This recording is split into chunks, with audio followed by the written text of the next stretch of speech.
बहुत समय पहले गहरे हरे जंगलों और चमकती नदियों के बीच एक राज्य था जिसका नाम था नीलगिरी लोक।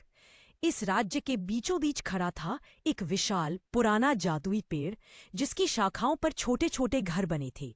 गोल खिड़कियां, जगमगाते दिए और लकड़ी की घुमावदार सीढ़ियां इसे किसी सपनों की दुनिया जैसा बनाती थीं। इसी पेड़ के पास रहती थी एक दयालु लड़की, अरण्या। अरण्या बेहद खूबसूरत थी। काली चमकदार लहराती जुल्फे, नर्म गुलाबी गाल और बड़ी मासूम आंखें। अक्सर वह फूलों वाली अपनी पसंदीदा पोशाक पहनकर जंगल में घूमने निकल जाती, क्योंकि उसे पक्षियों, जानवरों और पेड़ों से बातें करना बहुत पसंद था। लेकिन एक बात उसे हमेशा तकलीफ देती थी। उसके गांव के लोग कहते थे, जंगल की चीजें सिर्फ जंगल की होती है, उनकी मदद करने से क्या मिलता है। लेकिन अरण्या मानती थी कि दया कभी बेकार नहीं जाती। एक अनोखी मुलाकात एक शाम, जब सूरज पेड़ों के पीछे छिप रहा था और जंगल में सुनहरी रोशनी, वह आवाजों के पीछे गई और उसे जमीन पर गिरा हुआ एक नन्हा रंग बिरंगा पंछी मिला। उसके पंख छोटे थे और आंखों में डर था। अरण्या ने उसे अपनी हथेलियों पर उठाया और बोली, डरो मत, मैं तुम्हारी मदद करूंगी।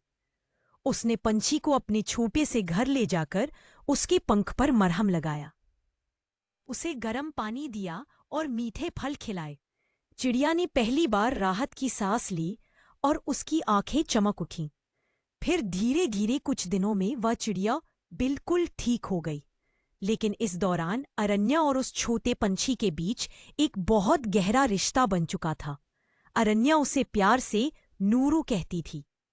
एक दिन जब नूरू उसके हाथ पर बैठा था, उसने अचानक बोलना शुरू कर दिया। हाँ, बोलना। अरण्या, तुम्हारा दिल बहुत बड़ा है, नूरू बोला, और अब समय आ गया है कि मैं तुम्हें सच बताऊं। अरण्या हैरान रह गई।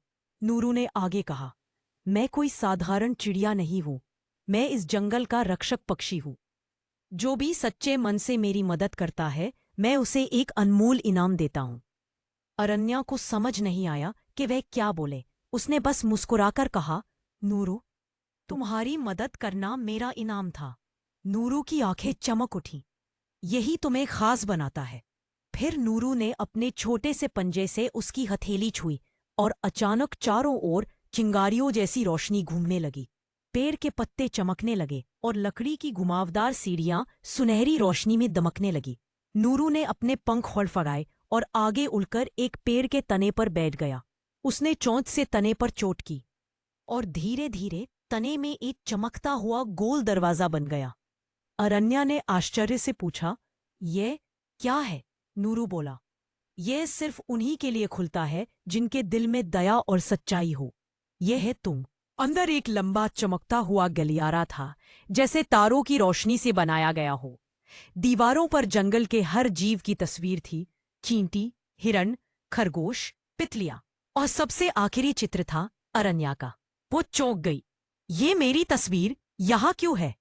नूरू ने कहा, क्योंकि सच्चे दिल वाले लोग बहुत कम होते हैं और तुम उन चुनिंदा लोगों में से एक हो, इसलिए तुम्हें ये खास इनाम मिलेगा।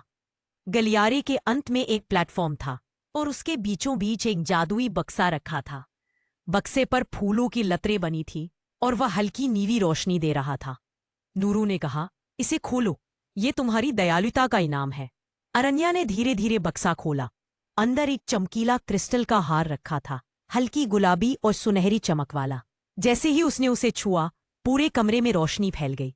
ये हार, नूरू बोला, जहां भी तुम जाओगी वहां खुशियां, सुरक्षा और शांति फैलाएगा। तुम जिसे भी छूकर कोई दुआ करोगी, उसका दुख दूर हो जाएगा। अरण्या की आंखों में खुशी के आंसू आ गए।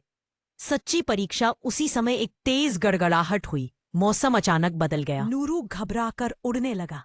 जंगल मुसीबत में है, वह बोला। एक काला जादूगर जंगल पर कब्जा करने आया है।